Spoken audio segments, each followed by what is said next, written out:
မင်္ဂလာပါတသားတို့မိမိတို့ရေဒီနေ့တီကြော့ဖတ်ပြပေးခြင်းနဲ့ပုံမြင်ကလေးရဲ့နာမည်က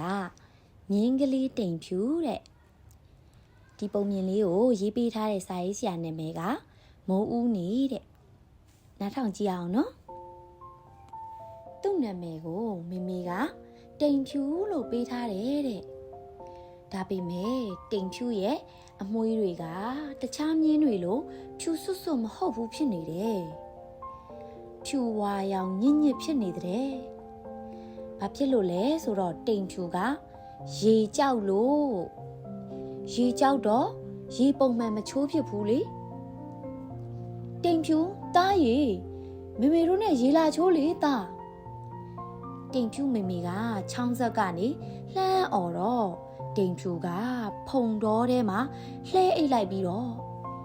နောက်မှလာချိုးမယ်မေမေလို့ပြန်ပြောတယ်တိမ်ဖြူမမေကစိတ်ဆိုးတာပေါ့ဒါကြောင့်တာမင်းမင်းညကရေမချိုးဘူးမဟုတ်လား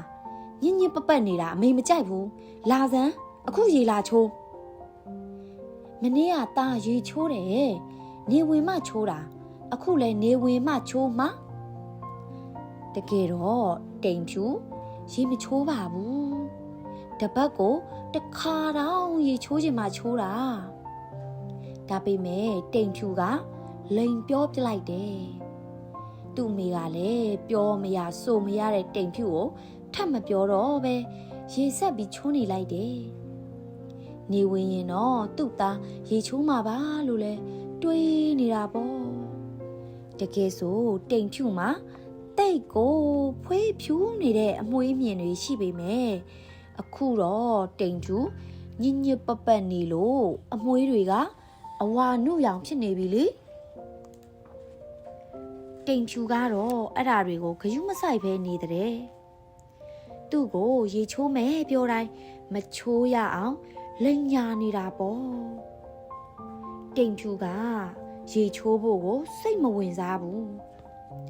နေ့တိုင်းမြက်ခင်းနုနုလေးတွေရှိတဲ့နေရာကိုပဲသွားကျင်တယ်အမေမသိအောင်လဲခိုးပြီးသွားတယ်အဲ့ဒီမှာအသက်အန္တရာယ်ရှိနိုင်လို့တယောက်တည်းသူ့အမေကမသွားစေချင်တာကိုတိမ်ဖြူကနားမလဲဘူးသွားတာကိုသူ့မမေသိသွားရင်လေမရအောင်အမျိုးမျိုးလက်ပတ်လိန်တော့တာပေါ့တိမ်ဖြူရဲ့အမေကလေတိမ်ဖြူကိုပြစ်မထားပါဘူးအစာရှာဖို့အလုရှုံနေတတ်တာကလွဲရင်တိမ်ဖြူကိုပဲအမြဲစောင့်ရှောက်နေတတ်တယ်ပြီးရင်တိမ်ဖြူရဲ့အကြောင်းကိုလည်းသိတော့တိမ်ဖြူလိန်ရင်လေသူ့အမေကအမှန်အတိုင်းဝန်ခံခိုင်းတယ်တိမ်ဖြူကတော့တခုခုဆိုလိန်ပြောနေတော့တာပဲတဲ့ညက်ခင်းနုနုတွေရှိတယ်ကွင်းပြင်စီသွားရင်လေမသွားဘူးလို့ပြောတယ်ဖုံတွေတဲတွေနဲ့စော့ခဲ့ရင်လေမစော့ဘူးဆိုပြီးတော့အတင်းညာပြောတယ်အဆိုးဆုံးကညစ်ပတ်နေရင်လေရေမချိုးတာပဲတိမ်ဖြူကရေလုံးဝမချိုးချင်ဘူးတကယ်ကိုညစ်ပတ်နန်းစောပြီးသူ့ကိုယ်ကိုပိုးမွားကောင်တွေကြိုက်တော့မှရေသွားချိုးတတ်တာလေဒီလိုနဲ့တိမ်ဖြူမေကသူ့သားရဲ့လိန်နဲ့အကျင့်ပျောက်ဖို့ကြံစီတယ်တိမ်ဖြူတနေကုန်ရေမချိုးပဲနေနေတာကိုညင်းလို့မရအောင်စောင့်ပြီးဖမ်းမှဖြစ်မယ်လို့တွေးထားတာပေါ့တနေ့တိမ်ဖြူညက်ခင်းနုနုတွေရှိတဲ့ကွင်းပြင်မှာတနေကုန်နေပြီးပြန်လာတာကိုတိမ်ဖြူအမေမိသွားတယ်တိမ်ဖြူတကိုယ်လုံးလဲညစ်ပတ်နေပြီတဲ့နန်လဲနန်နေပြီတဲ့အဲ့ဒီတော့တိမ်ဖြူလိန်လို့မရတော့ဘူးမဟုတ်လားဒါပေမဲ့တိမ်ဖြူကဝင်မခံဘူးတဲ့ဒီနေ့တာရေချိုးတယ်မေမေအမေမနက်ကတောထဲမှာတစ်သီးတွေတွားရှာနေတော့တာရေချိုးခဲ့တာပြီးတော့အခုလဲရေချိုးပြီးမှပြန်လာတာကြီးကိုတိမ်ဖြူကသူ့ကြောပေါ်ကဖုံတွေကိုတဲတွေကိုအမီးနဲ့တစ်ချက်ခါချလိုက်ပြီးတော့ လိန်ပြောလိုက်တယ်ဒီလိုဆိုတားကိုပေါ်ကဘာဖြစ်လို့နန်းစော်နေရတာလဲသွားပါသားရဲ့ရေသွားချုပ်လိုက်နော်လိန်မာပါတယ်မမေကတားအောင်မယုံလားတားကြိမ်ရဲတယ်ဒီနေ့တားရေမချိုးခဲ့ရင်မျက်ဖန်ကြရင်တားတစ်ကိုယ်လုံးအနက်ရောင်ပြောင်းသွားပါစေဗျာတကယ်အဲ့ဒီစကားကိုတစ်ပင်မှာထိုင်းနေတဲ့နတ်သမီးတစ်ပါးကကြားသွားတဲ့တိမ်ဖြူမဟုတ်မမှန်တာတွေပြောနေတယ်လေမဟုတ်မမှန်တာတွေပြောနေတယ်ဆိုတာကိုလေနတ်သမီးလေးကသိသွားတယ်လေဒီတော့တိမ်ဖြူကြိမ်တဲ့အတိုင်းဖြစ်အောင်လုပ်ပေးလိုက်မယ်လို့နတ်သမီးလေးကဆုံးဖြတ်လိုက်တာပေါ့တိမ်ဖြူအမေကတော့ပြောမရတဲ့သားကိုဘယ်လိုထိန်းရမလဲလို့တွေးပြီးစိတ်ညစ်နေတာပေါ့တိမ်ဖြူကတော့ရေမချိုးရလို့ပြောနေတယ်လေဒီလိုနဲ့ညရောက်လာတယ်ညတကောင်တိမ်ဖြူတို့မြင်းတွေအားလုံးအိတ်မောကြနေတဲ့အချိန်နတ်သမီးလေးကပြန်ဝဲလာပြီးတော့တိမ်ဖြူကိုရှာတာပေါ့တွေ့တာနဲ့တိမ်ဖြူကိုချက်ချင်းပဲအနက်ရောင်ပြောင်းပြလိုက်တော့တယ်လေနောက်တနေ့မနက်မှာတော့တိမ်ဖြူကအစောကြီးနိုးလာတယ်မနက်စောစောဆိုပေမဲ့နွေရာသီမနက်ခင်းမို့အလင်းရောင်ကောင်းကောင်းရှိနေပြီပေါ့ဒါပေမဲ့တိမ်ဖြူထတဲ့အချိန်မှာတိမ်ဖြူအမေတော့မနိုးသေးဘူးဘယ်မြင်းမကိုမနိုးသေးတာလေတိမ်ဖြူတကောင်ပဲတကိုယ်လုံးရာလဲရာနာလဲနာလုံးလို့လက်နိုးလာတာတဲ့ဘာဖြစ်လို့လဲဆိုတော့အရန်ညစ်ပတ်နေတဲ့တိမ်ဖြူအသားကိုပိုးမွားတွေကသဘောကျပြီးတော့ကြိုက်ကြဝါကြတာကိုတိမ်ဖြူလေပိုးမွားတွေကြိုက်တာမခံနိုင်တော့တာနဲ့အနီးနားကရေရှိရာချောင်းစီကိုပြေးတော့တာပေါ့ဒီနေ့ရေချိုးမှဖြစ်တော့မယ်ဆိုတာတိမ်ဖြူသိပြီလေဒီတခါချိုးထားရင်နောက်ရက်တွေအကြာကြီးမချိုးပဲအေးဆေးဆော့လို့ရပြီလို့လဲတွေးနေတယ်တဲ့ချောင်းလဲရောက်တော့ချောင်းရည်ပြင်မှာတိမ်ဖြူကသူ့ကိုယ်သူတွေ့သွားတော့တာပေါ့သူကြိမ်တဲ့အတိုင်းသူ့ကိုယ်ကအနက်ရောင်ဖြစ်နေပြီလေဘလို့လုပ်မလဲ तू မသိတော့ဘူးတိမ်ဖြူကသူ့လိန်နာကို तू မပြောပြရင်ဘသူမှမသိနိုင်ဘူးလို့တွေးနေခဲ့တာလေသူ့လိန်နာကို तू တယောက်တည်းသိတယ်လို့ပဲထင်တာအခုတော့သူလိန်ပြောတာကိုသိတဲ့တယောက်ယောက်ရှိနေပြီဆိုတာကိုတိမ်ဖြူသိသွားတယ်ဒါကြောင့်တိမ်ဖြူကအတန်တုံနဲ့အော်ပြောလိုက်တဲ့ကျွန်တော်တော့တစ်ခါလိမ့်မပြောတော့ပါဘူးကျွန်တော်ကိုအဖြူရောင်ချက်ချင်းပြန်ပြောင်းပေးပါ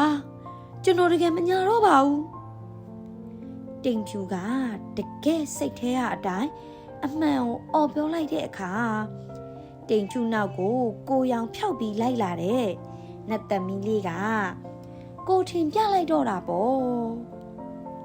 တိမ်ဖြူကနတ်သမီးလေးကိုမြင်တဲ့အခါအံ့ဩလွန်းလို့အော်ရာရက်သွားရောလေနတ်သမီးလေးကတကယ်ကိုလူကောင်သေးသေးလေးနဲ့တူတယ်တဲ့ငွေရောင်သပင်အရှိကြီးနဲ့လေပေါ်မှာပြန်နေတာပေါ့နတ်သမီးကတိမ်ဖြူကိုပြုံးပြပြီးတော့အတန်ချိုနဲ့စကားပြောတယ်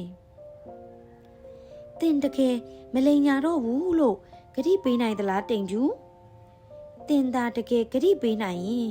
တင်ရဲ့အရင်ကအမွှေးမြင်တွေထွက်ပိုးလှတဲ့အဖြူရောင်အမွှေးမြင်လေးတွေကိုဖန်တီးပေးပါမယ်ဂတိပေးပါတယ်တကယ်ဂတိပေးပါတယ်ခမညာတိမ်ဖြူကပျော်သွားလို့ခုံပေါက်တော့မလို့လုပ်ရင်ပြောလိုက်တယ်အဲ့ဒီမှာချက်ချင်းပဲသူ့ခန္ဓာကိုယ်ကအမွှေးတွေဟာအဖြူရောင်ပြောင်းသွားတဲ့အဖြူရောင်တောင်မှအရင်ကလို့ညက်ပတ်နေတဲ့ဝါဖြူဖြူအရောင်တွေမဟုတ်တော့ဘူးဖြူဖွေးလွန်းလို့ငွေရောင်တောက်ပနေတဲ့အဖြူရောင်မျိုးပြောင်းသွားပြီတဲ့တိမ်ဖြူကသူ့ကိုယ်သူလှဲ့ပက်ကြည့်ရင်နဲ့ပျော်နေတော့တာပေါ့အံ့ဩလွန်းလို့ဘာလို့မလဲတော့မသိတော့ဘူးတဲ့ နောက်တော့နတ်သမီးလေးကိုချစ်ချစ်ခင်ခင်ရင်းရင်းနီနီမော့ကြည့်လိုက်ပြီးတော့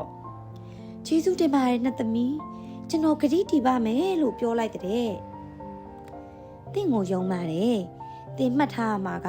တကယ်လို့တခွန်းမဲ့ဖြစ်ဖြစ်လိန်ညာလိုက်တာနဲ့တင်ဟာချက်ချင်းပဲနန်စောနေတဲ့အနက်ရောင်မြင်းတကောင်ဖြစ်သွားလိမ့်မယ်ဆိုတာပဲဂတိတည်တဲ့၍တင်ဒီအဖြူရောင်ကိုပိုင်လိုက်မယ်ဒါပေမဲ့ပုံမှန်တော့ရီချိုးရမယ်တိမ်ဖြူဟာရှက်ပြီးတော့ရီတယ်နတ်သမီးလေးလည်းပို့ပြီးတော့ပြုံးလာတဲ့တင်သာဂတိတည်ပြီးမလိန်ညာတော့ရင်တနေ့မှာယူနီကွန်တကောင်လို့လှပတဲ့ဂျိုးတစ်ချောင်းလဲပိုင်ရလိမ့်မယ်တိမ်ဖြူ